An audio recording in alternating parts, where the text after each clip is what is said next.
This channel does not promote any violent, harmful, or illegal activities. All content provided by this channel is meant for an educational purpose only.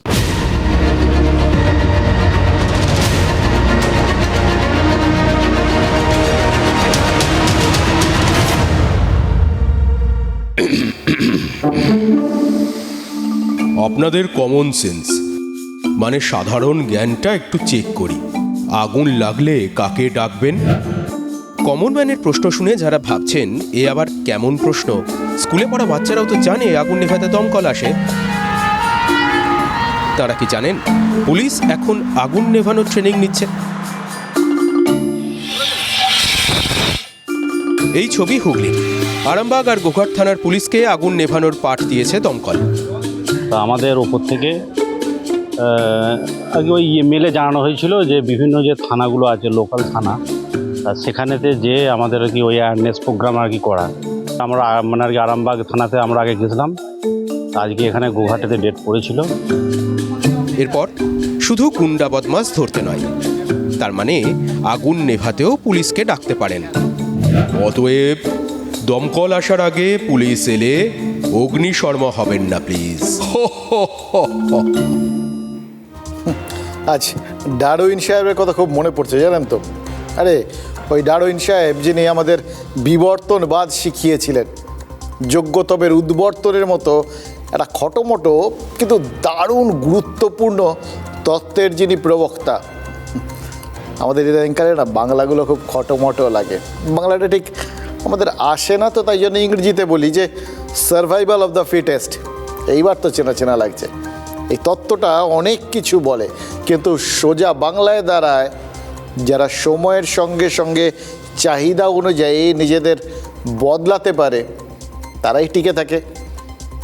যেরকম ধরুন রাজনৈতিক নেতারা, না না না আপনারা ভাবছেন তো সময় মতো একবার এই দল ও দল করে তারা দিব্যি টিকে থাকে না, তারা তাদের এটাকে বিবর্তন বলতে পারেন, কিন্তু এটা এটা এটা ডারউইন সাহেব বলেননি। তারা ডারউইন থেকে অনুপ্রেরণা নিয়েছে। ধরুন বাঁদর যদি লেজ খসিয়ে মানুষ হয়ে থাকে, সেটাও তো চাহিদা মেনেই হয়েছে না। তো এই বিষয়গুলোকে কেউ কেউ বলতে পারেন যে বিবর্তনবাদ। তো সেই চাহিদা মেনেই আমাদের রাজ্যের পুলিশকেও নাকি বদলাতে হচ্ছে। এবার আমাদের পুলিশ বাহিনীটা দেখুন, বিশাল মানে ডাইনোসরের মতো, সময়ের সঙ্গে বদলাতে পারেনি ডাইনোসররা, সেটা তো জানেন, যার জন্য পৃথিবীর থেকেই তাদের বিলুপ্ত হয়ে যেতে হয়েছে। এবার তাদের মতো দশা যাতে না হয় সেজন্যই কি আমাদের পুলিশ নিজেদের বদলাচ্ছে। ওই তো দেখলেন চোর ডাকাত গুন্ডা বদমাইশদের ধরাটা, যেটা রাজনীতির কল্যাণে ক্রমশ কঠিন হয়ে পড়ছে আর কি, সেই জন্য ওটাকে ছেড়ে তারা কি এবার আগুন নেভাতে শিখছে। এটাই কি সময়ের দাবি? তা যদি হয় তাহলে তো এই প্রশ্নটাও আসবে, সময় কি আগুনে মেঘ দেখছে? দেখুন, আইন শৃঙ্খলা সামলানোর পাশাপাশি পুলিশকে যে আগুন নেভাতেও ব্যবহার করা যায় বা করা উচিত, এটা নিশ্চয়ই আমাদের রাজ্য সরকারের মাথায় এসছে, নাহলে ট্রেনিং দিচ্ছে কেন? আর যখন এসছে ব্যাপারটা মাথায়, তখন তার পেছনে নিশ্চয়ই কোনো না কোনো কারণ রয়েছে। একটা কারণ আপনারা বলবেন যে এ রাজ্যের দমকল বাহিনীতে কর্মী যে অপ্রতুল, যথেষ্ট পরিমাণ কর্মী নেই, এটা আমরা সবাই জানি। এবার যত কর্মী থাকার কথা দমকলে তত কর্মী নেই, সেই জন্য পুলিশ বাহিনীকে দিয়ে সেই জায়গাটা ভরাট করার চেষ্টা হচ্ছে। এটা একটা সহজ সরল যুক্তি হতে পারে, কিন্তু এর বাইরে শুধু ফায়ার ব্রিগেডের চাপ হালকা করার জন্য কি এত কিছু? প্রশ্নটা কেন আসছে? আসছে পুলিশের এই আগুন নেভানোর প্রশিক্ষণের টাইমিংটা নিয়ে, মানে সময়টা নিয়ে আর কি। খেয়াল করে দেখুন চারপাশে তাকিয়ে, এসআইআর চলছে, এবার শুরু হবে কি এসআইআরের শুনানি। তার আগে এই সদ্য নাম বাদ যাওয়ার তালিকা বেরিয়ে গেছে, মানে রাজ্যে বা চারপাশে অগ্নিশর্মা অবস্থা হবে, এটা আমরা বুঝতে পারছি। তারপরেই ভোট, চারপাশে আগুন কি একটু বেশিই জ্বলবে? সেই জন্যই আগুন নেভানোর লোকের সংখ্যা কি বাড়ানো দরকার হয়ে পড়েছে। দেখুন, খসড়া ভোটার তালিকা যেটা বেরিয়ে গেছে, সেটাতে প্রথম যে চিন্তাটা লোকজনের মনে, কারা বাদ যাচ্ছেন। তারপর রাজনীতিকরা ঢুকছেন, ঢুকে হিসেব করছেন বাদটা গেলেন কারা বেশি, হিন্দু না মুসলিম। হিন্দুরা মুসলিম ওরা জিজ্ঞাসা কোনজন, আরে রাজনীতিকরা জিজ্ঞাসা করে, এছাড়া আর কেউ এই ব্যাপারটা ইদানিংকালে জিজ্ঞেস করে না। এবার রাজনৈতিক নেতাদের এই চুলচেরা বিশ্লেষণের মধ্যে একটা কিন্তু হিসেবও আছে, কে কোন ভোট বেশি পেতে পারেন, কে কার ভোট ব্যাংক, কোন ভোট ব্যাংকের লোক কমলো, তার উপরেই তো ভোটের ফলাফল নির্ভর করবে। তার মানে এই যখন এই বিষয়গুলো হবে তখন তারা যদি কোনো ক্রমে দেখেন যে তাদের ভাড়ারে টান পড়ছে, মানে ভোট ব্যাংকে টান পড়ছে, তখন কি আর তারা ছেড়ে কথা বলবেন? মানে ধরুন দেখা গেল যে কোনো একটা বিশেষ রাজনৈতিক দলের মনে হলো যে তাদের সমর্থকদের সংখ্যাটা হয়তো কমে যাচ্ছে, তখন তারা ওই শুনানি ঠুনানি সমস্ত জায়গাতেই তো তাদের বক্তব্যটা জোর গলায় পেশ করার ব্যবস্থা করবেন।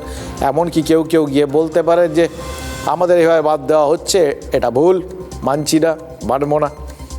ইদানিংকালে এই বলাগুলো মানে প্রতিবাদটা আবার একটু বেশি হিংসাশ্রয়ী হয়ে যাচ্ছে। সেটা তো এই আমাদের নির্বাচন কমিশনের যিনি বিশেষ পর্যবেক্ষক মুরুগান সাহেব, তিনিও টের পেয়ে গেছেন আর কি। সুতরাং হ্যাঁ, অগ্নিগর্ভ পরিস্থিতি সেটা হতেই পারে। একটা জিনিস বলি আপনাদের, জানেন তো, পুলিশকে দমকলের ছাত্র হিসেবে এই সময় দেখে আমাদের মনে তার মানে ওই প্রশ্নটা ওঠাটা খুব একটা অযৌক্তিক নয়। এটাকে আগাম কোনো প্রস্তুতি, বিশেষ করে ভোটকে কেন্দ্র করে রাজ্যে আগুন জ্বলার আশঙ্কা থেকেই কি পুলিশকেও দমকলের পাশাপাশি তৈরি রাখা হচ্ছে? মানে এখন জল ঢালার লোক বেশি দরকার পড়ছে, এটা বুঝতে পারলাম। জল ঢালার মতো পরিস্থিতি বেশি তৈরি হবে, সেটাও বুঝতে পারলাম। আসলে সরকার যে বিভিন্ন ক্ষেত্রে এখন আগুন নেভাতে চাইছে তার সব থেকে বড় প্রমাণ তো অরূপ বিশ্বাস। আপাতত তিনি ক্রীড়ামন্ত্রীর পদ থেকে অব্যাহতি চেয়েছেন এবং তার অনুরোধ রক্ষা করে তাকে অব্যাহতি দিয়েও দিয়েছেন মুখ্যমন্ত্রী। এবার প্রশ্ন হচ্ছে, অরূপ কেন অব্যাহতি চাইলেন, আর মুখ্যমন্ত্রী বা কেন তার এই প্রিয় মন্ত্রীকে অব্যাহতি দিলেন? পুরোটাই আগুন নেবানোর জন্যই তো, দুজনের উদ্দেশ্যই তো তাই।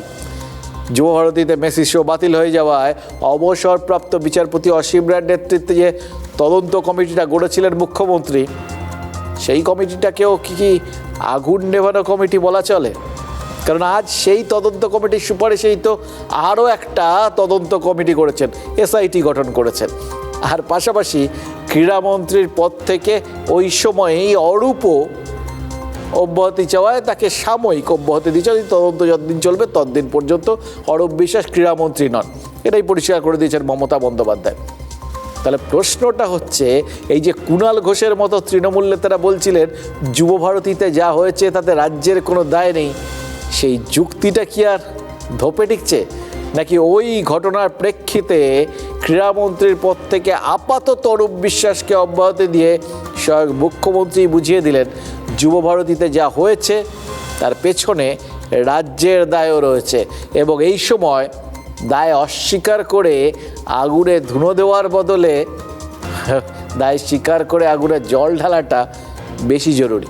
যুবভারতী ক্রীড়াঙ্গনে মেসিকে নিয়ে যে ঘটনা, তাতে রাজধর্ম পালন করেছেন মুখ্যমন্ত্রী মমতা বন্দ্যোপাধ্যায়। পদক্ষেপ নিতে শুরু করে মমতা বন্দ্যোপাধ্যায় রাজধর্ম পালন করেছেন এবং অরূপ বিশ্বাসও এই তদন্তের প্রতি পূর্ণ আস্থা রেখে মুখ্যমন্ত্রী যখন তদন্ত করাচ্ছেন, সেই তদন্ত যাতে নিরপেক্ষ থাকে, সেই নিরপেক্ষতার স্বার্থে তিনি ইস্তফা দিতে চেয়ে মুখ্যমন্ত্রীকে চিঠি পাঠিয়ে দিয়েছেন।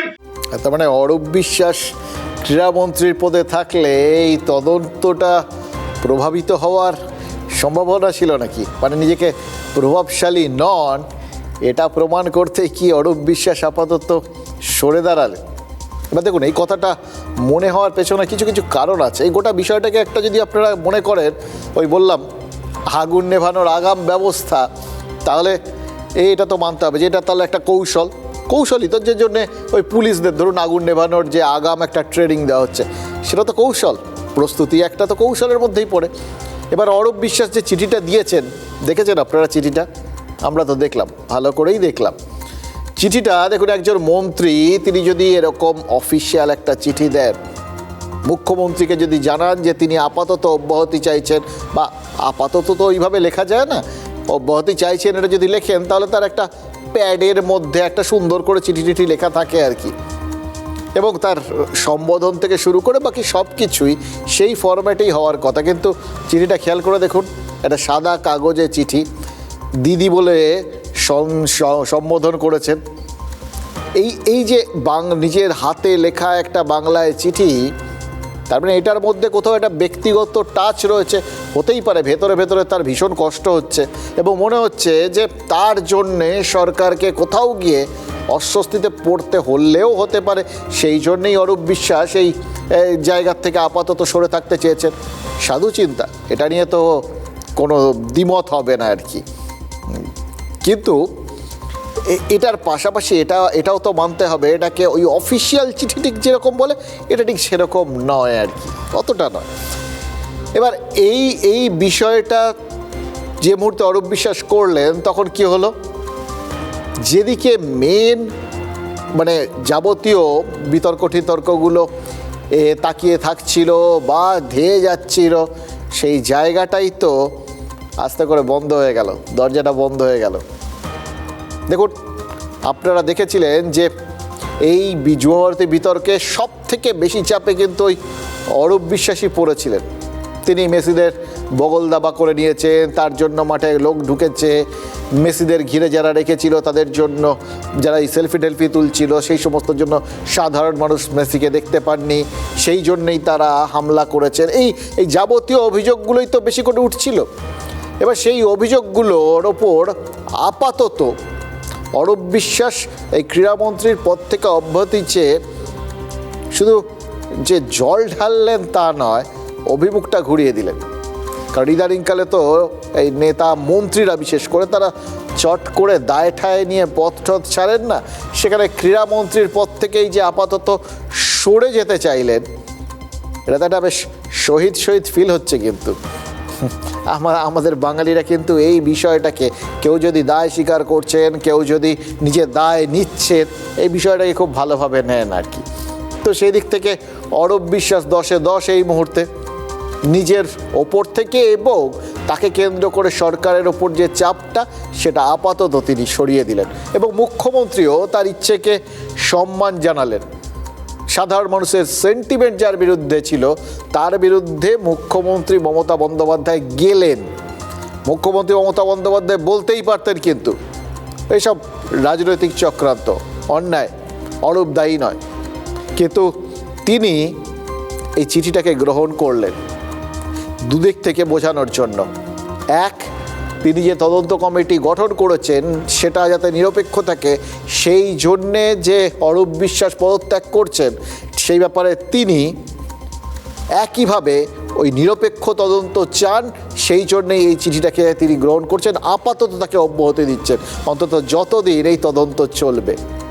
এবার এটাকে এই যে কঠোর অবস্থানটা, দেখুন অরূপ বিশ্বাস তার অত্যন্ত প্রিয় পাত্র বলে সব পরিচিত আর কি, তার বিরুদ্ধে তিনি যখন এরকম একটা অবস্থান নিয়ে নিতে পারলেন, তাহলে কুণাল ঘোষ যেটা বলেছেন যে তিনি রাজধর্ম পালন করছেন, সেটা মেনে নিতে আমরা তো বাধ্য। কারণ এটা একই সঙ্গে রাজধর্ম পালনের বার্তাও হলো, এবং সঙ্গে সঙ্গে সাধারণ মানুষের যে সেন্টিমেন্ট, যে অভিমত, সেই জিনিসটাকে তিনি যে গুরুত্ব দিচ্ছেন সেটাও বুঝিয়ে দিলেন। অর্থাৎ তিনি আমাদেরই একজন, এটা বোঝানোর চেষ্টা করলেন। এগুলো কিন্তু ভোটের মুখে এগুলো প্রত্যেকটা পদক্ষেপ ভীষণ কাজ করে। সেই দিক থেকে মুখ্যমন্ত্রীও দুদিক থেকেই রাজধর্ম পালন করলেন, অর্থাৎ প্রশাসনিক রাজধর্ম এবং রাজনীতির রাজধর্ম, দুটো জায়গায় তিনি একসঙ্গে সরিয়ে দিলেন এবং দফতরটা নিজের হাতে রাখলেন। কারণ এই মুহূর্তে তার মনে হয়েছিল এরপর আর কেউ এর বেশি কিছু চাইতেই পারবেন না। সত্যিই তো, সবাই কিছু হলেই বলে পদত্যাগ করছেন না কেন, যে কোনো দেখুন রেলওয়ে দুর্ঘটনা হয়, সবাই সবার আগে কিছু কি বলেন, রেল মন্ত্রী দায় নিয়ে কেন পদত্যাগ করছেন না।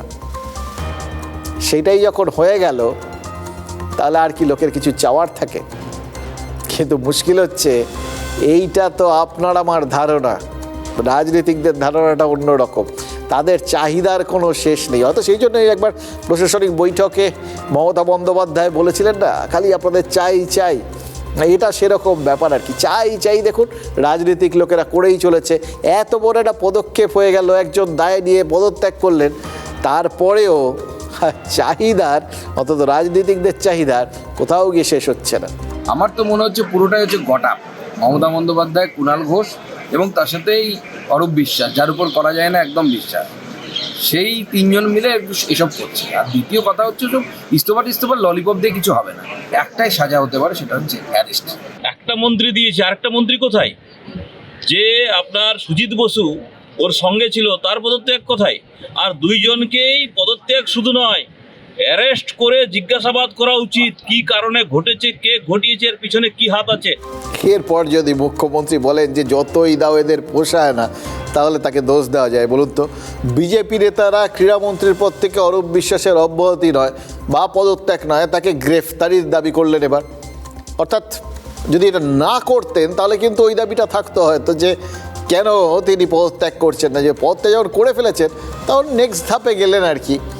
ওই যেরকমভাবে আমরা ক্লাস 10 পাস করে 12-এর দিকে যাই, 12 পাস করে গ্র্যাজুয়েশনে যাই, রাজনীতিকরা এরকম ধাপে ধাপে আর কি একটা জায়গায় দাঁড়িয়ে তার পরের জায়গাটা চিন্তা করে নেন। অর্থাৎ অরূপ বিশ্বাস নিজে শহীদ হতে চেয়েছেন, সরকার এই শেষ পর্যন্ত সেই ইচ্ছেকে স্বীকৃতি দিয়েছে, তারপরেও বিজেপি ক্রীড়ামন্ত্রীকে গ্রেপ্তারের দাবি তুলে চাপটা বজায় রাখতে চেয়েছে। কেন? কারণ বিজেপি নেতারা বুঝতে পেরেছেন যে মমতা বন্দ্যোপাধ্যায় তার এই মুহূর্তে একটা কিন্তু চাপ তৈরি হচ্ছে তাকে কেন্দ্র করে, এবং তার ভেতরে একটা আক্ষেপ তার সঙ্গে যোগ হয়েছে। এক তো দেখুন যে এই মেসিকে দুজনেই দেখতে পাননি, মমতা বন্দ্যোপাধ্যায়ও দেখতে পাননি, সাধারণ মানুষও দেখতে পাননি। এবার মমতা বন্দ্যোপাধ্যায়ের জায়গাটা পরে সাধারণ মানুষের কথাটা আগে বলি। সেই জায়গাটায় তাদের যে সেন্টিমেন্ট হয়েছিল, সেই সেন্টিমেন্টের হাত থেকে নিজের দল আর সরকারকে বাঁচাতে সেই সেরা অস্ত্রটা ফের একবার ব্যবহার করে ফেললেন, যার নাম মমতা বন্দ্যোপাধ্যায়। নিজেকেই সামনে শিল্ড হিসেবে আনলেন, এবং তিনি জানেন যে এইখানে এই শিল্ডের আড়ালে, এই ঢালের আড়ালে তৃণমূল বরাবর নিরাপদ বোধ করে। কিন্তু সেটাকে বারবার ব্যবহার করলে তো একটু বহু ব্যবহারে সেটা ক্ষয় হতে হতে পাতলা হয়ে যেতে পারে। আর পাতলা জিনিস ভঙ্গুর, সেটা কে না জানে। সুতরাং ওটাকে একটু শক্তপোক্ত করার দরকার ছিল। সেই কাজটাই কি মমতা বন্দ্যোপাধ্যায় করলেন? একদিকে মুখ্যমন্ত্রী এই গোটা জায়গাটায় জল ঢাললেন, একটা তদন্ত কমিটি তৈরি করা হলো। সেই তদন্ত কমিটি কাদের বিরুদ্ধে সমস্ত ব্যবস্থাগুলো নিল? রাজ্যের ডিজির বিরুদ্ধে।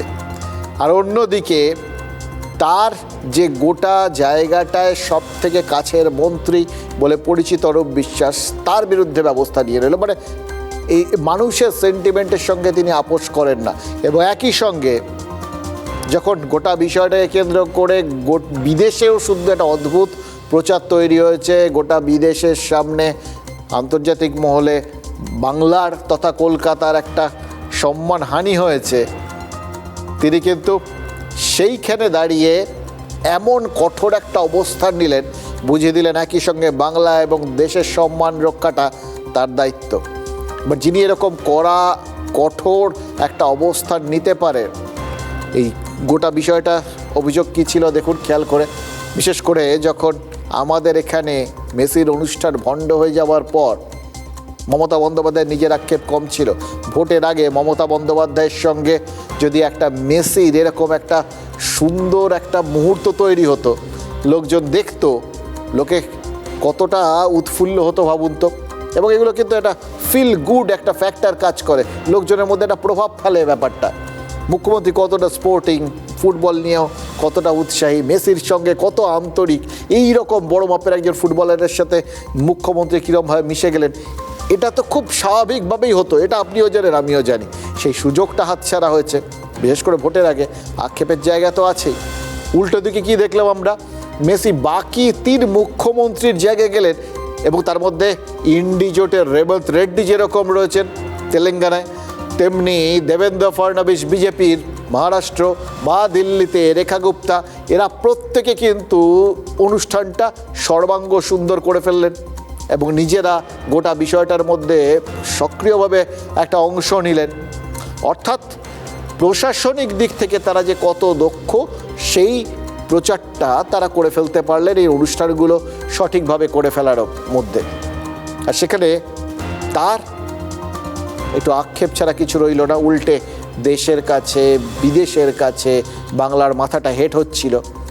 সেই বিষয়টা কিন্তু মানে এই যে চাপটা, এটা তো চাপ তো বটেই, এটা কিন্তু মমতা বন্দ্যোপাধ্যায়ের প্রশাসনিক এবং রাজনৈতিক ইমেজের ক্ষতি করছিল। এটাকে অস্বীকার করার কোনো জায়গা নেই। ক্ষতিগ্রস্ত ইমেজ কখনো ঢাল হতে পারে, সুতরাং সেই ইমেজ মেরামতের দরকার ছিল। সেই চাপ কাটাতেই তিনি একসঙ্গে দুটো অবস্থান নিলেন। একটা তো বললাম অরূপ বিশ্বাসের মানে এই যে গোটা বিষয়টা, সেটাকে বিজেপি যতই গটাপ টটাপ বলুক, আমরা দেখছি না সেটা, এটা একটা স্ট্র্যাটেজি যদি হয় আমরা সেইভাবে দেখছি, কৌশল, সেটাও তো ঠিক। একজন দায় নিচ্ছেন, এমনি এমনি তো নেন না, তার মনে হয়েছে, এবং সেটাকে তো অস্বীকার করা যেত। মমতা বন্দ্যোপাধ্যায় তো করেননি, তিনি তো গ্রহণ করলেন, ফলে এটা একটা কৌশল হলেও সঠিক। এবং দ্বিতীয়, ডিজির ভূমিকাকেও সন্দেহের ঊর্ধ্বে রাখলেন না। খেয়াল করে দেখুন, ওই বললাম ডিজি রাজীব কুমারের জবাব তলব করেছে যে তদন্ত কমিটি, তাকে যে শোকজ করা হয়েছে, 24 ঘন্টার মধ্যে জবাব দিতে বলা হয়েছে, এটা তো একটা বিরাট ব্যাপার। এটা যে জানেন, প্রত্যেকে জানেন, এটা একটা বিশাল বড় একটা সিদ্ধান্ত। এই সিদ্ধান্তটা এই সময় নেওয়াটা খুব কঠিন। কেন কঠিন? প্রথমে বর্তমানের কথা বলি, তারপর অতীতের কথা বলি, বুঝতে পারবেন। বর্তমানটা হচ্ছে যে কদিন পরে ভোট। এই ভোটের আগে বিশেষ করে পুলিশ বাহিনীর মনোবল কোনোভাবেই ভাঙতে চায় না রাজ্য সরকার। যে সমস্ত পুলিশ অফিসাররা বা আইপিএসরা তাদের যথেষ্ট আস্থাভাজন আর কি বিভিন্ন ক্ষেত্রে, তাদের এই মুহূর্তে যদি এই তদন্তের সামনে দাঁড় করিয়ে দেওয়া হয়, একজনকে সাসপেন্ড করা হলো, অনিশ সরকার ডিসি বিধাননগর, ওদিকে বাকি রাজীব কুমার, তাকে এরকম 24 ঘন্টার মধ্যে তদন্ত কমিটির সামনে শোকজের জবাব দিতে হবে। মানে গোটা বিষয়টা পুলিশ বাহিনীর জন্য কত অস্বস্তির, চাপের, বুঝতে পারছেন? এবার রাজীব কুমারের জন্য তো ব্যাপারটা আরও অন্যরকম হয়ে গেল। দেখুন, একদিকে ভোটের আগে এই এত বড় একটা ঝুঁকি মুখ্যমন্ত্রী নিলেন, এবং কাকে কেন্দ্র করে নিলেন? 2019 সালে যে রাজীব কুমারের বাড়িতে সিবিআই যাওয়ায়, তিনি তখন কলকাতা পুলিশ কমিশনার, সেই সময় সিবিআই ওই সারদা তদন্তে রাজীব কুমারের বাড়িতে গেছিল এবং মুখ্যমন্ত্রী সেই বাড়ির বাইরে ধর্নায় বসেছিলেন প্রতিবাদে। মানে কতটা আস্থাভাজন, কতটা প্রিয়পাত্র ভাবতে পারছেন? সেই রাজীব কুমারকেও শোকজের চিঠি দিতে হলো। এর মধ্যে কতটা কঠোরভাবে ব্যবস্থা নিতে হচ্ছে নিজের ইমেজ, সেটাকে যেটুকুনি ধাক্কা খেয়েছে সেটাকে সামলানোর জন্য, বুঝতে পারছেন? আসলে আমরা এই কথাটা তো আমরা জানি, বৃহত্তর স্বার্থে ক্ষুদ্রতর স্বার্থকে সবসময় পরিহার করতে হয়। যে সঠিকভাবে করতে পারেন, ওই ডারউইন সাহেবের মতো বদলে দিতে পারেন গোটা বিষয়গুলো, চেহারাগুলো, হ্যাঁ, তাদেরই বিবর্তনটা সঠিক হয়। এবং যারা এই বিবর্তনে ঠিকভাবে সময়মাফিক বিবর্তনটা ঘটাতে পারেন, তাদের যোগ্যতমের উদ্বর্তন, অর্থাৎ সার্ভাইভাল অফ ফিটেস্ট, অর্থাৎ তারা টিকে থাকে। এবং সব থেকে বড় কথা, এই যা সিদ্ধান্ত নেওয়া হলো তার মধ্যে দিয়ে কিন্তু এটা বুঝিয়ে দেওয়া হলো এই তদন্ত কমিটিটা আইওয়াশ নয়। যদি পুরোটাই জাস্ট জিজ্ঞাসাবাদ, নিন্দা, ডাকা হবে এরকম বলা টলা হতো, তাহলে এরকম প্রশ্ন উঠতে পারত। কিন্তু শুধু ডিজিকে শোকজ করার পাশাপাশি বিধাননগরের পুলিশ কমিশনারকে শোকজ করা হচ্ছে, এবং যুবভারতী স্টেডিয়ামটা যার আন্ডারে, সেই ডিসিপি অনিশ সরকারকে তদন্ত শেষ না হওয়া পর্যন্ত সাসপেন্ড করা হচ্ছে। এর সঙ্গে ক্রীড়া সচিবকে শোকজ করা হচ্ছে, যুবভারতীর সিইওকে অপসারণ করা হচ্ছে। এতগুলো বিষয়, এগুলো যখন ঘটলো তখন তার মানে রাজ্য সরকার বোঝাতে চাইছে যে এটার মধ্যে আইওয়াচের ব্যাপারটা নেই, চট করে কেউ কিছু বলতে পারবেন না। আরও একটা জিনিস দেখুন, এই এতগুলো জিনিস যখন হলো, তখন কিন্তু আমরা বুঝতে পারছি যে রাজ্যের মধ্যে, রাজ্য সরকারের মনের মধ্যেও একটা সন্দেহ বহমান। সেটা কি না, প্রশাসনিক কোথাও গিয়ে গাফিলতি ছিল, নাহলে এই ঘটনাটা ঘটতে পারতো না। এত জনকে যখন তদন্তের আওতায় আনা হয় এবং শাস্তিমূলক ব্যবস্থা আগাম নিয়ে নেওয়া হয়, তখন মানতে হবে যে সরকারও মনে করছে কোথাও গিয়ে প্রশাসনিক স্তরে ব্যর্থতা আছে, গাফিলতি আছে। আচ্ছা, শতদ্রু দত্ত আবার এটা কোর্টে তুলে ধরবেন না তো যে অন্যান্য জায়গায় তার সংস্থাই সফলভাবে এই গোটা বিষয়টার আয়োজন করেছে, এখানেই শুধু ব্যর্থ, এবং সরকার সেই প্রশাসনকেই কাঠগড়ায় তুলেছেন। তিনি কাঠগড়ায় দাঁড়িয়েই আছেন হয়তো সেখানে, কিন্তু সরকার যখন আলটিমেটলি তো সরকারের হাতে প্রশাসনিক ব্যাপারগুলো থাকে, তারাই যখন এই ব্যর্থতা বা গাফিলতির দায়টাকে খতিয়ে দেখছে, তাহলে তার দায় কিছুটা কমে, এটা আবার তিনি দাবি করে বসবেন না তো। পুলিশ এবং ইউথ অ্যান্ড স্পোর্টস ডিপার্টমেন্ট ওদের কাছ থেকে ডিটেল রেসপন্স রিপোর্ট চেয়েছি কি সেদিন পুরো ব্যবস্থাপনার ক্ষেত্রে ঠিক মতন প্ল্যানিং, কোঅর্ডিনেশন, যত স্টেক হোল্ডার্স আছে ওদের সঙ্গে আলোচনা, তার পরিপ্রেক্ষিতে কিভাবে ভিজিল রাখা হবে, কিভাবে পুরো ব্যবস্থাপনা করা হয়েছে বা ভাবা হয়েছিল, এর উপরে আমরা পুরো রিপোর্ট ওদের কাছ থেকে তলব করেছি। যেহেতু এর মধ্যে বেশিরভাগ পুলিশিং এর ইনভেস্টিগেটিভ পার্ট আছে, সেই জন্য আমরা ইন্ডিপেন্ডেন্ট 4-3 যতই গভর্নমেন্ট ঠিক মনে করবে সিনিয়র পুলিশ অফিসার্সকে দিয়ে একটা স্পেশাল ইনভেস্টিগেশন টিম থাকবে। ভোট ধর্ম পালন কলকাতা হাইকোর্টের উচ্চ আদালতকে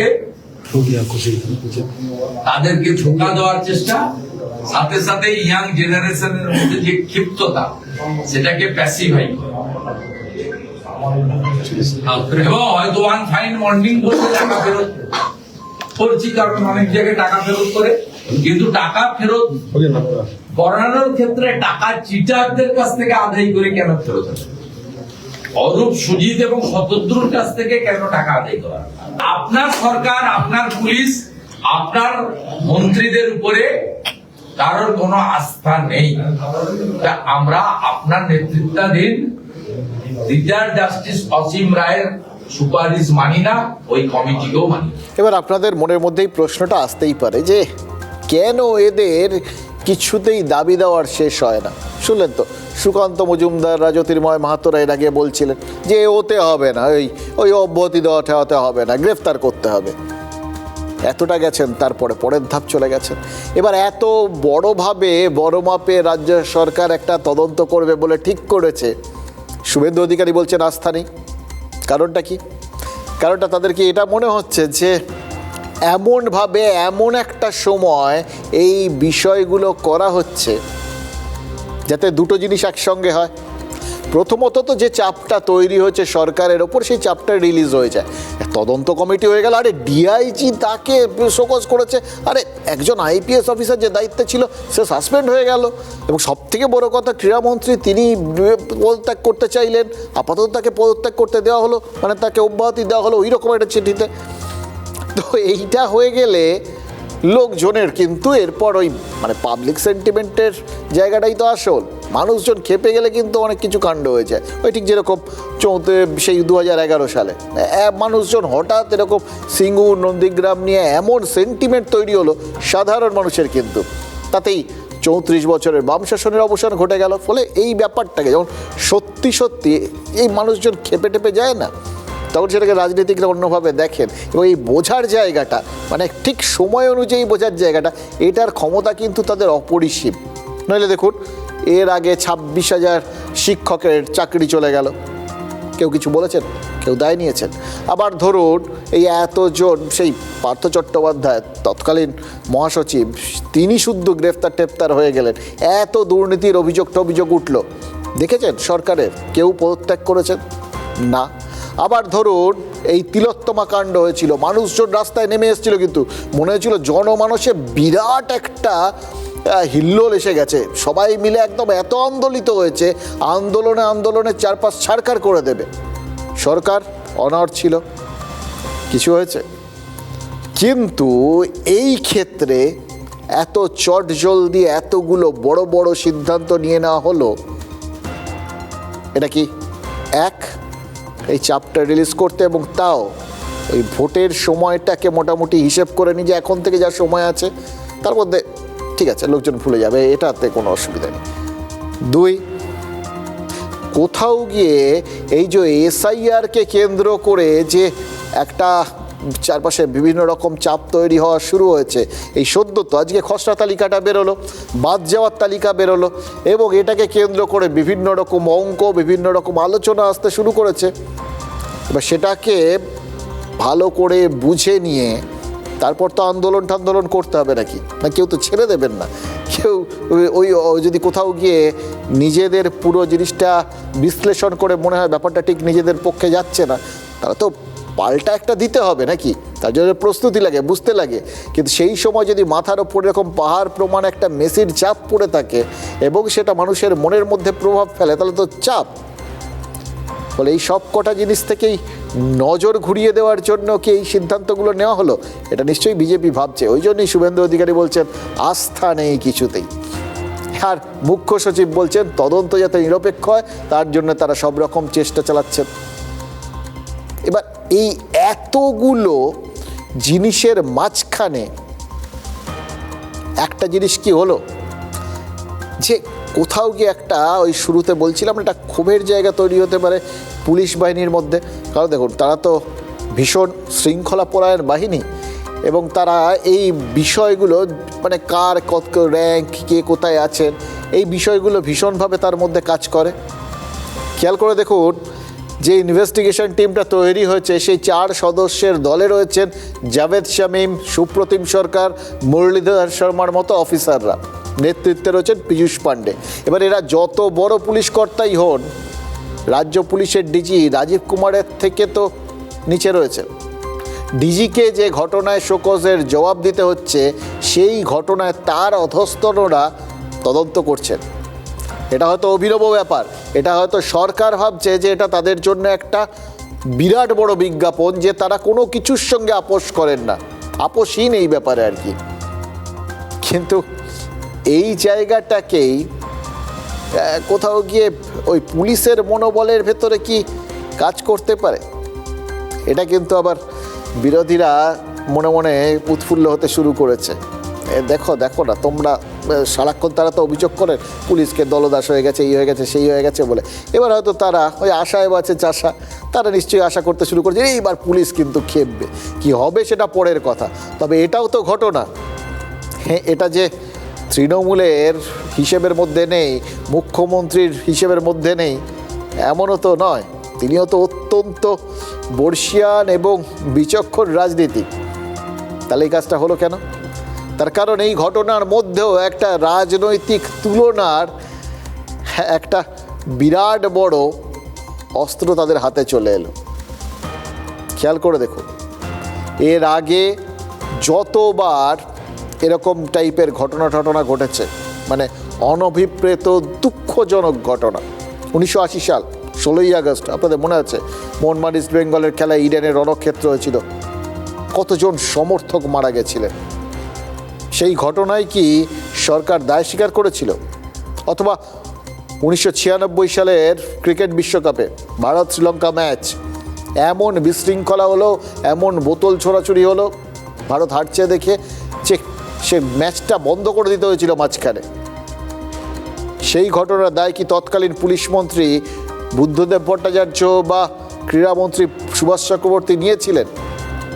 অর্থাৎ একই দিনে কয়েকটা পদক্ষেপে মমতা বন্দ্যোপাধ্যায় শুধু নিজের ভাবমূর্তিটাই পরিষ্কার করে দিলেন না, তার দলকেও রাজনৈতিকভাবে লড়াইয়ে ফিরিয়ে আনলেন এবং রাজনৈতিকভাবে এই প্রসঙ্গটা তোলার একটা বড় সুযোগ এনে দিলেন যে ওই সময়ে মন্ত্রীরা কেউ দায়িত্ব নেননি, কিন্তু এর থেকে এত বড় ঘটনায় কিন্তু তারা নৈতিকভাবে এই দায় নিয়েছেন। অর্থাৎ তারা এই জায়গাটায় রাজনৈতিকভাবে বলে না পলিটিক্যালি কারেক্ট, সেই পলিটিক্যালি কারেক্ট।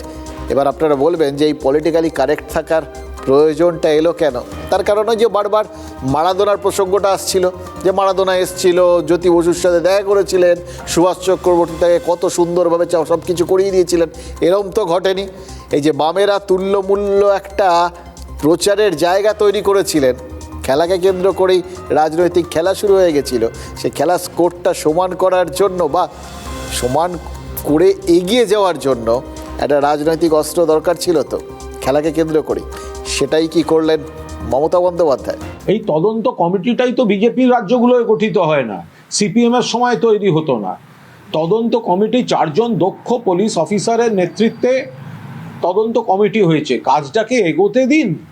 এবং সেই সঙ্গে ডিজিও নিশ্চয়ই তার বক্তব্য জানাবেন। মুখ্যমন্ত্রী নজির গড়ে ফেলেছেন, অর্থাৎ মুখ্যমন্ত্রী রাজধর্ম পালন করছেন, যেটা সিপিএম করেনি, যেটা বিজেপি করে না, এবং নিরপেক্ষ তদন্ত। ফলে খেই হারিয়ে ফেলে সেই কুৎসা করার চেষ্টা করছে। এবার দেখুন, আজকে এই এতগুলো জিনিস এতক্ষণ ধরে আলোচনা করছি, সেই মেসি ম্যাচের কথা হয়ে গেছে, কিন্তু মেসি নিজে প্রমাণ করে দিয়েছেন, মানে যতই বিবিধ ধরনের কোথাও গিয়ে আলোচনা হোক, এই কেউ কেউ টাকার জন্য করেছেন, কেউ কেউ মানে গোটা ব্যাপারটাই ব্যবসা, তো যাকে কেন্দ্র করে এত আলোচনা হচ্ছে তিনিও কিন্তু টাকা পয়সা নিয়ে বেশ ব্যবসায়ীদের বাড়িতে বাড়তি একদিন থেকে আসছেন আর কি। ফলে সবকটাই সবাই এই ব্যাপারটাতে সমান আর কি, আমরা এইটুকুনি বুঝেছি। চাহিদা আছে সবার, এবার রাজনীতির চাহিদা একরকম, মেসির চাহিদা একরকম, যারা মেসিকে আনেন তাদের চাহিদা আরেক রকম, সবই চাহিদাটা আছে, এর বাইরে কেউ যান না। এবার সরকারের এই যে গোটা বিষয়টা, ওই বললাম যে এমন একটা দিনে এতগুলো বিষয়, সবার চাহিদাগুলোর কথা মাথায় রেখেই বলছি, কিন্তু আজকে দিনের চাহিদা কি ছিল? দিনের চাহিদা ছিল আপনার আমার ভেতরে যে জিনিসটা, একটা চাহিদা তো ছিল যে আমার সন্তান যেন থাকে দুধে ভাতে, যেরকম বলে না সেই রকম আমরা যেন একটু দুধে ভাতে থাকি, অর্থাৎ আমরা নাগরিক থাকি। নাগরিক হিসেবে দুধ ভাতটা আমাদের সবার যে প্রাপ্য হয়, এটা না ওইভাবে ধরবেন না। আসলে আমরা সবাই ছোটোবেলা খেলতাম না, সেই দুধু ভাতু বলতাম যাদের সাইডে রাখা হয়, মিচিমিচি আর কি। তো আমরা সাধারণ মানুষ তো চিরকালই এই রাজনীতিকদের কল্যাণে আমাদের অবস্থানটা ওরকমই, দুধু ভাতু, তাই জন্যই বললাম। কিন্তু তার মধ্যেও আমাদের চাহিদা ওটাই, নাগরিক হিসেবে যাতে আমাদের মোটামুটি একটা ভোটাধিকার, একটাই মাত্র অধিকার, মানে সেটা মাঝে মধ্যে আমরা প্রয়োগ করতে পারি, কেউ আমাদের সেই অধিকারটা ছিনিয়ে না নিলে, সেটা যেন থাকে আর কি। এটাই তো লোকজনের মনের ভেতরে ছিল। যেদিন এসআইআরের এই খসড়া ভোটার তালিকাটা বেরোবে এবং তার সঙ্গে সঙ্গে যাদের নাম বাদ গেল সেই তালিকাটাও বেরোবে, মানে একই সঙ্গে আশা এবং আশঙ্কা। আশা কি না ওই তালিকাটায়, খসড়া তালিকাটায় আমার নাম থাকবে, আর আশঙ্কা কি আবার কিছু গণ্ডগোল হয়ে যাবে না তো, ওই বাদের তালিকায় নাম চলে যাবে না তো, এবং তার থেকেও আবার হালকা একটা অনিশ্চয়তা আছে তো, যে আমার খসড়া তালিকায় নামটা উঠলো, এবার আবার আমাকে শুনানিতে ডাকবে না তো। মানে গোটা বিষয়টা এসআইআরকে কেন্দ্র করে আজকে সারাদিন আমাদের কিন্তু উদ্বেল হওয়ার কথা ছিল। তার বদলে এতক্ষণ কথাগুলো বললাম আমরা মেসি ম্যাচকে নিয়ে। এটার মধ্যে খেলা খুঁজতে যাওয়াটা কিন্তু খুব মুশকিল, জানেন তো, এটা বুঝে নেওয়ার দরকার। এই সবার বিভিন্ন রকম অনুভূতি আছে। মেসিকে অসম্ভব ভালোবাসার মানুষজন, তাকে দেখতে না পেয়ে বুক ফেটে গেছে লোকজনের। এগুলোর এই অনুভূতিগুলোর কোনোটাতে কোনো রকম আঘাত না করেই বলছি, এটাও তো মেনে নেওয়া উচিত। হ্যাঁ, এটার সাথে খেলা ছিল না আর যাইতাম। তো যাই হোক, এটা কিন্তু শুরুর থেকেই ছিল না। ফলে কেউ যদি ভেবে থাকেন তারা ভুল ভেবেছিলেন, এটা বলতেও কোনো দ্বিধা নেই। তো সেই বাজারেও সেই জিনিসটাকে নিয়েও আমরা সারাদিন এতটা কথা বললাম কেন? তার কারণ গোটা বিষয়টাকে একটা অন্য আঙ্গিকে সামনে নিয়ে এলেন মুখ্যমন্ত্রী মমতা বন্দ্যোপাধ্যায়। এবং এর ফলে দেখুন, এসআইআরকে নিয়ে আলোচনাটা একটুখানি কোথাও গিয়ে যেন চাপা পড়ে গেল আর কি। অথচ এসআইআরের খসড়া তালিকা কিন্তু আগুন যথেষ্ট উস্কেছে, এই আগুনটা নেভানো দরকার পড়বে আর কি। আর প্রস্তুতির জন্য একটু সময় দরকার ছিল। আমরা বলি না দম নেওয়া, যারা ডুব সাঁতার দেন তারা মাঝে মধ্যে উঠে দমটা নেন, এ হচ্ছে সেরকম। এখন দম নেওয়ার জন্য নজর ঘোরানোটা দরকার ছিল। দেখুন, এসআইআরের এই খসড়া তালিকায় 58 লক্ষ বাদ পড়েছে, 58 লক্ষ। চারটিখানি কথা না কিন্তু। আপনারা অনেকেই ভাববেন যে আরে লাস্ট হয়েছিল সেই কোথায় 2002 সাল, এটা 2025, মানে 23 বছর হয়ে গেল। আরে লোকজন তো মারাঠারা যান, ঠিক এই হিসেবটা আছে। কারণ কমিশনের ব্যাখ্যা অনুযায়ী 58 লক্ষ মোটামুটি 4টে কারণে বাদ পড়েছেন। 1, যাদের মৃত্যু হয়েছে। 2, যাদের ঠিকানায় গিয়েও খুঁজে পাওয়া যায়নি। 3, যারা স্থায়ীভাবে অন্যত্র চলে গেছেন। আর 4 নম্বর হলো তারা যাদের নাম একাধিক জায়গায় নথিভুক্ত হয় ডুপ্লিকেট এন্ট্রি হিসেবে চিহ্নিত হয়েছে। অনেকেই আছেন যারা ওই মহিলারাই অনেকে বিয়ের পর শ্বশুরবাড়িতে গিয়েও নাম তুলেছেন, এখানেও রয়ে গেছে, এরকমও তো আছে। অনেকে এক জায়গায় চাকরি করতেন, আরেক জায়গায় গেছেন, দু জায়গায় আছে, কেউ কেউ এখান থেকে অন্য রাজ্যে চলে গেছেন, এও তো আছে। ফলে এগুলো কিন্তু সেই অর্থে স্বাভাবিক একটা বাদ যাওয়া। এবার এই বাদ যাওয়াটা ইম্পর্টেন্ট কেন, এই পাশাপাশি এই ব্যাপারগুলো রাখবেন, আপনাদেরও বুঝতে সুবিধা হবে, আমাদেরও বোঝাতে সুবিধা হয় যে এই বাদ যাওয়াটা ইম্পর্টেন্ট এই জন্য যে কার কত ভোটার বাদ গেল। খেয়াল করে দেখবেন রাজনৈতিক দলগুলো সবসময় তুল্যমূল্য বিচারটা করে, আমার মোট ভোট এই লাস্ট ভোট অনুযায়ী যা, তার থেকে ওর ভোট এই 33 লক্ষ কম, এই আলোচনা তো হয়। তাতে আপনাদের দেখে মনে হবে যে যদি ধরা যায় যে তৃণমূলের থেকে মাত্র খানিকটা পিছিয়ে রয়েছে বিজেপি, তো 33 লক্ষ ধরুন, তো এই 33 লক্ষ ভোটের থেকে বেশি ভোট যদি বাদ, মানে ভোটার যদি বাদ চলে যায়, বিজেপি বলার চেষ্টা করবে এমনভাবে যেন মনে হবে যে ওই যে 33 লক্ষ বা 34 লক্ষ ভোটে এগিয়ে থাকতে পারতো, ওই বাড়তি ভোটটা, মানে সোজা কথায় তৃণমূলের বাড়তি ভোটটা সেটা বাদ চলে গেল। সোজাসুজি যেন ফুটবল খেলা, 2 গোল দিয়েছে 1 গোল দিল, এরকম ব্যাপার আর কি। সুতরাং যে 2 গোল দিয়েছে সে জিতে গেল, ব্যাপারটা তো ওরমভাবে হয় না। তাও একটা ব্যাখ্যাটা এরমভাবে রাজনৈতিক দলগুলো করে, আমরা অন্যভাবে করছি। আমরা দেখার চেষ্টা করছি যে এইভাবে কোথায় কারা বাদ গেলেন সেটা নিয়ে দুটো দল কিন্তু অন্যভাবে একটা বিশ্লেষণ করে, যেটা বাস্তবধর্মী বিশ্লেষণ। সেটা কোন জায়গায় বাদ গেছেন, কী কারণে বাদ গেছেন, তাদের চরিত্র কি, এই সমস্তর উপর নির্ভর করে হিসেবটা করা যায়। কিন্তু এই যে 58 লক্ষ বাদ গেলেন, তারা যে কারণে বাদ গেছেন তাতে কিন্তু কোনো একটা নির্দিষ্ট রাজনৈতিক দল বাড়তি সুবিধা পাবে ভোটের সময়, এটা ভাবার কোনো কারণ নেই। কারণ এটা খুব স্বাভাবিক নিয়মে বাদ যাওয়া, এবং এতে কিন্তু দুটো দলেরই ভোটার বাদ যাবেন। দুটো দল কেন, যতগুলো রাজনৈতিক দল আছেন সবারই কেউ না কেউ বাদ যাবেন। এবার কার বেশি যাবেন কার কম যাবেন এটার কোনো ফর্মুলা নেই এক্ষেত্রে।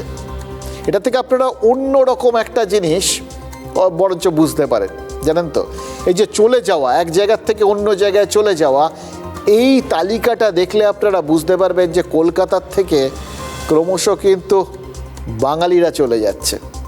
বাঙালিরা কোথায় যাচ্ছে? এ রাজ্য ছেড়ে চলে যাচ্ছে। কেন যাচ্ছে, কারা যাচ্ছে? এই চলে যাওয়ার সংখ্যাটা জানেন, বিহারে যে পরিমাণ লোক এই SIR এর মাধ্যমে, এর আগে তো সদ্য বিহার হয়ে গেছে, বিহারে যে পরিমাণ লোক এইভাবে রাজ্য ছেড়ে চলে যাচ্ছেন, বাংলায় তার থেকে 118% বেশি এখান থেকে এই রাজ্য ছেড়ে চলে গেছেন। এবং বিশ্লেষণ করে দেখা গেছে যে এর মধ্যে একটা বড় অংশ তারা কিন্তু ওই এমনি পরিযায়ী শ্রমিক নন, তারা স্কিল্ড লেবার, ডাক্তার, ইঞ্জিনিয়ার, মানে পড়াশুনো করা উচ্চপদস্থ লোকজনও আছে। সোজা কথায় মেধা বাংলা ছাড়ছে। এর মধ্যে থেকে এই বিষয়টা বড্ড বেশি বিপজ্জনক, এইটা বুঝে নেওয়ার দরকার। কারণ এটা বাংলার জন্য, বাংলার ভবিষ্যতের জন্য খুব খারাপ। আর যেটা খারাপ সেটা হচ্ছে আরও ভালোভাবে বিশ্লেষণ করলে হয়তো দেখা যাবে যে কলকাতা শহর থেকে ক্রমশ বাঙালি সরছে। এটা খারাপ লাগার বিষয় হবে আপনাদের জন্য। এবারের বাদ দিয়ে যদি আমরা দেখি যে বাদ যাওয়ার তালিকায় এগিয়ে রয়েছে কলকাতার লাগোয়া 2 24 পরগনা। সব থেকে বেশি নাম বাদ গেছে দক্ষিণ 24 পরগনায়, বাদ পড়েছে 8 লক্ষের বেশি নাম। 7 লক্ষের বেশি নাম বাদ পড়েছে উত্তর 24 পরগনায়। এবার কলকাতার এই উত্তর আর দক্ষিণ মিলে বাদ যাওয়ার সংখ্যাটা প্রায় 6 লক্ষ। কমিশনের হিসেব থেকে কিন্তু আর একটা ইন্টারেস্টিং তথ্য উঠে এসছে, জানেন তো। অনেকেই বলছেন যে এই হিসেব করে দেখা গেছে যে শহরাঞ্চলেই বাদ যাওয়ার প্রবণতাটা বেশি। এবার যে বাদ যাওয়ার ছবিগুলো, যেগুলো ফলে বুঝতেই পারছেন কত রকম সামাজিক ছবি সামনে তুলে নিয়ে আসছে। তার পাশাপাশি একটু রাজনৈতিক দিকে যাই। ভবানীপুর কেন্দ্র, যেখানে মুখ্যমন্ত্রী মমতা বন্দ্যোপাধ্যায়, যেটা তার কেন্দ্র আর কি, সেখানেই নাম বাদ গেছে কিন্তু মানে সব মিলিয়ে দেখা গেছে প্রায় 44,000-এর একটু বেশি। এবার স্বাভাবিক নিয়মে বাদ গেছে, ধরতে হবে। কিন্তু এই নামটা বাদ যাওয়ার পরেও সেটাকে হালকাভাবে ফেলে রাখতে রাজি হননি মমতা বন্দ্যোপাধ্যায়। তিনি কি করেছেন? তিনি সরাসরি এর মধ্যে ভালো করে খতিয়ে দেখতে বলেছেন যে কোনো বৈধ ভোটারের নাম বাদ গেল কিনা। এবার এই বৈধ ভোটারের নামটা বাদ গেল কিনা এটা কিন্তু খুব বাস্তবধর্মী চিন্তা। এত একটা বড় কর্মকাণ্ড, সময় কম। যদিও 3 সপ্তাহের মধ্যে এর আগের এসআইআরটা হয়েছিল, মানে যতই অতীতে 2002-এর এসআইআর কথা বলা ঠেলা হোক, হয়তো তখন ভোটার সংখ্যা কম ছিল বলা হোক, কিন্তু কাজটা তখন 3 সপ্তাহে হয়েছিল, এটাও বলে রাখা ভালো আপনাদের।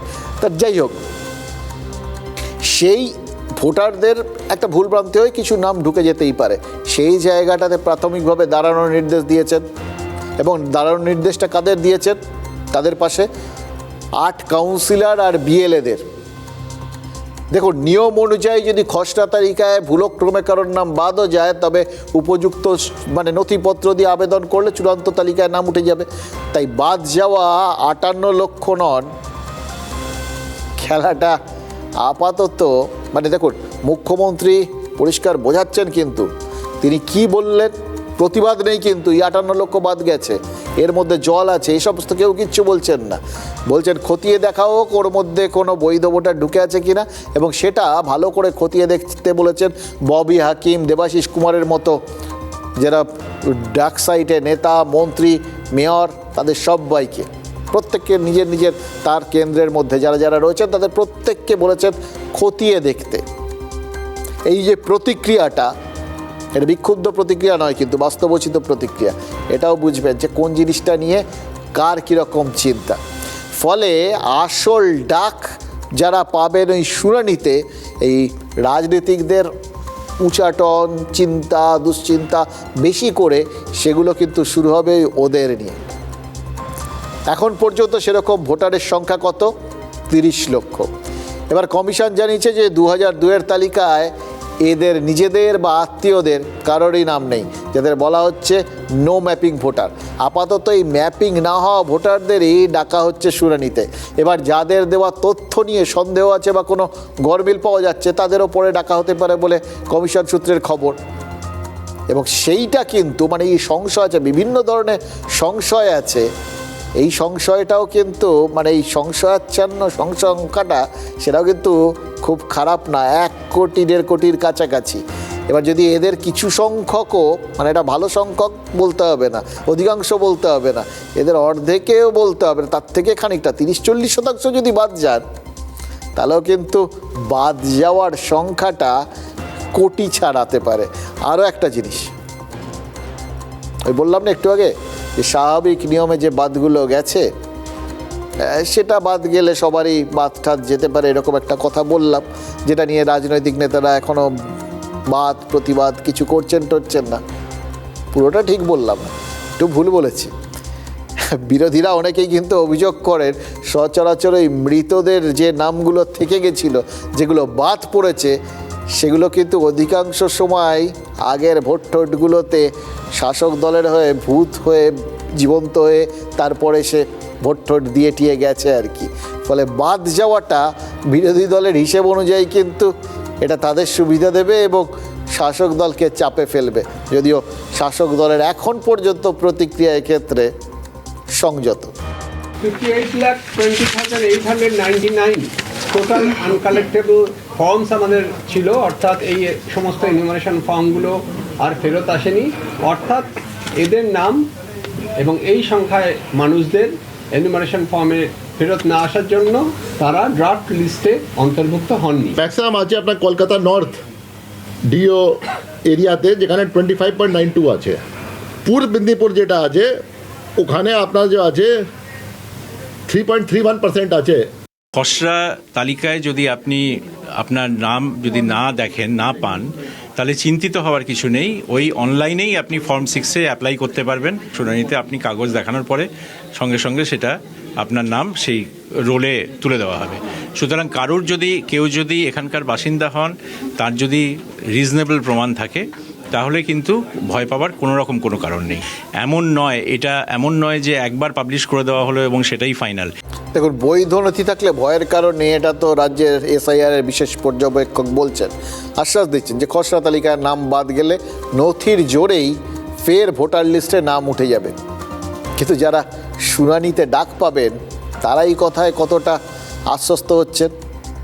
নো ম্যাপিংয়ের জন্য শুনানিতে ডাক পাওয়া এমন অনেক ভোটারই রয়েছেন যাদের হাতে এই জন্ম শংসাপত্রের মতো প্রয়োজনীয় নথি রয়েছে, কিন্তু সেই নথি নেই এমন সংখ্যাও কিন্তু কম নয়।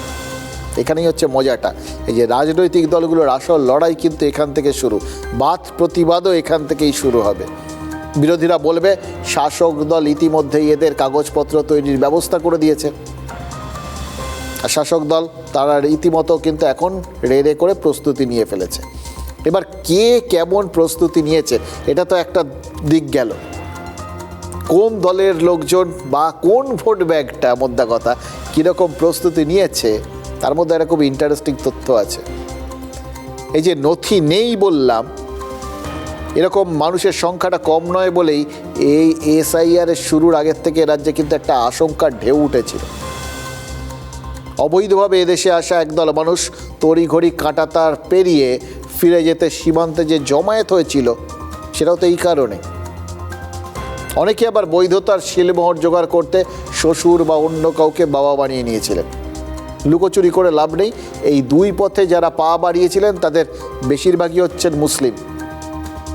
SIR নিয়ে তারাই বেশি উদ্বিগ্ন ছিলেন, ফলে যেন তেন প্রকারেণ কোনো রকম একটা নথি জোগাড় করতে হবে, এটাই তাদের উদ্দেশ্য ছিল। এবং এই জন্যে এটা মেনে নেওয়া ভালো, যাদের দিকে বেশি করে ওই অনুপ্রবেশকারী হয়তো বাংলাদেশি মুসলিমদের দিকে যে আঙুল টাঙুলগুলো উঠছিল, হয়তো দেখা যাবে তাদের মধ্যেই কাগজপত্র বেশি রেডি আছে এই শুনানিতে পেশ করার জন্য। কাদের কাছে নেই? ওই সীমান্ত পেরিয়ে এদেশে আসা হিন্দুদের মধ্যে। এদের অনেকের মধ্যে কিন্তু একটা গা ছাড়া মনোভাব ছিল, যার কারণ বিভিন্ন রকম প্রচার এবং শুধু প্রচার কাজের বদলে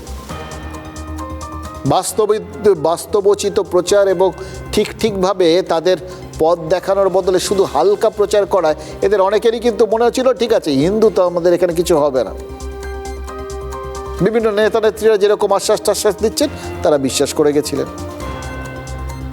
আর তার সঙ্গে ছিল CA নিয়ে প্রচার এবং পাল্টা প্রচার। দেখুন, একটা জিনিস পরিষ্কার, সরকার যা আইন করেছে তাতে 2024-এর 31শে ডিসেম্বর পর্যন্ত এ দেশে যে সমস্ত হিন্দুরা ওই আশপাশের পার্শ্ববর্তী দেশগুলোর থেকে ধর্মীয়ভাবে অত্যাচারিত হয়ে এসছেন বলে বলবেন, তারা তো সবাই কাগজপত্র না থাকলেও তারা কিন্তু শরণার্থীর মর্যাদা পাবেন, তাদের ঠেলে সরিয়ে দেওয়া হবে না। হয়তো এটাই তাদের মধ্যে একটা আত্মবিশ্বাস, একটা আত্মতুষ্টির জায়গা তৈরি করে দিয়েছিল। তারা ওই নাগরিকত্ব পাওয়ার জন্য বাকি যে পন্থাগুলো সেগুলো অধিকাংশই হয়তো সেরকমভাবে পালন করেননি। এবার 2014 পর্যন্ত যারা এসছেন তাদের কিন্তু CA-তে আবেদন করার জায়গা ছিল। এবার সেটা নিয়ে শাসক এবং বিরোধী অর্থাৎ বিজেপি এবং তৃণমূলের মধ্যে এত বেশি তরজা হয়েছে, তাদের মনের মধ্যে একটু দ্বন্দ্ব হয়ে গেছে। কেউ বলছেন আপনি যে মুহূর্তে CA-তে গিয়ে নাম লেখানোর নাগরিকত্বের জন্য আবেদন করবেন, আপনি এখান থেকে যেরকম লক্ষ্মীর ভাণ্ডার বা অন্যান্য সুযোগ সুবিধা পাচ্ছেন সেগুলো সব চলে যাবে। আর কেউ বলছেন যে এটা করতেই হবে, নইলে কিছু হবে না। টানা পোড়েনের মাঝখান থেকে কি হয়েছে, অনেকেই ফর্ম ফিল আপ করেননি। সুপ্রিম কোর্ট কি বলেছে, যারা এই CA-র মাধ্যমে নাগরিকত্ব পাবেন তারা ভোটার হয়ে যাবেন, কিন্তু যারা নাগরিকত্ব CA-তে শুধু আবেদন করছেন তাতেও হবে না, নাগরিকত্বটা পেতে হবে। মানে CA-র মাধ্যমে বা অন্য কোনো পথে নাগরিকত্ব পাওয়াটা হচ্ছে প্রাথমিক শর্ত। এটাই সবাই ভালো করে বোঝেননি। হ্যাঁ, একদল বুঝেছেন, যারা কাগজপত্রগুলো ঠিক একইভাবে যেরকমভাবে অনুপ্রবেশকারী মুসলিমরা বানিয়ে নিয়েছিলেন, ঠিক একইভাবে যারা ওই সেই একই রাস্তায় গিয়ে কাগজপত্র বানিয়ে নিয়েছিলেন। এবার এখন এদের মধ্যে কিন্তু একটা অস্বস্তির জায়গা তৈরি হচ্ছে, এটাকে অস্বীকার করার কোনো জায়গা নেই। মতুয়া অধ্যুষিত এলাকায় এটা বেশি হচ্ছে, আর তাই সিএ ক্যাম্প করে বিষয়টা সামাল দেওয়ার চেষ্টা করেছিল বিজেপি। ফর্মুলাটা কি ছিল? সিএ এর মাধ্যমে নাগরিকত্বের পাশাপাশি ভোটার তালিকায় নাম রেখে দেওয়া। আবেদন করেছে তো ভোটার তালিকায় নাম থাকবে, কিন্তু সুপ্রিম কোর্টে সেই সম্ভাবনাটা খারিজ হওয়ায় জটিলতা বেড়ে গেছে। এবার এসআইআর এর খসড়া তালিকায় দেখা যাচ্ছে ম্যাপিংই হয়নি লক্ষ লক্ষ মতুয়ার। নো ম্যাপিং তালিকায় রাজ্যের গড় যেখানে 3.99%, সেখানে মতুয়া অধ্যুষিত এই বিধানসভা কেন্দ্রগুলোয় নো ম্যাপিং প্রায় 13%। এর মানে মতুয়াদের গড়ে বিরাট সংখ্যক ভোটারের পূর্বপুরুষের নাম পুরনো তালিকায় পাওয়া যায়নি স্বাভাবিকভাবে। এবার তাদের শুনানিতে ডাকা হবে। নাগরিক প্রমাণ করার নথি কোথার থেকে জোগাড় হবে? এটাই তো সব থেকে বড় প্রশ্ন। মতুয়াগড়ে এখন তাই আশঙ্কার মেঘ, যেটা কিন্তু মতুয়াগড়ের রাজনীতির মানচিত্রটাই বদলে দিতে পারে। মুখ্যমন্ত্রী মানুষকে ভুল বুঝিয়েছেন, ভয় দেখিয়েছেন যাতে কেউ সিএর ফর্ম ফিল আপ না করেন।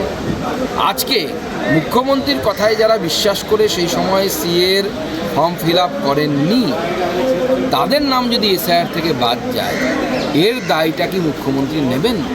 মতুয়া সম্প্রদায়কে বিজেপি বিপদে ফেলেছে, হিন্দুদেরই বড়সড় বিপদে ফেলেছে বিজেপি। এখন সেই ড্যামেজ কন্ট্রোল করতে কখনো বলছে সিএ ক্যাম্পে আসুন, কখনো বলছে প্রধানমন্ত্রীকে একবার নিয়ে আসছে, এইসব করছে। বিজেপির কথায় বিভ্রান্ত হয়ে এমন জিনিস হয়েছে তাদের শিকড় ধরে টান মেনে দিয়েছে, ফলে তারা তো বিপদে পড়েছেন।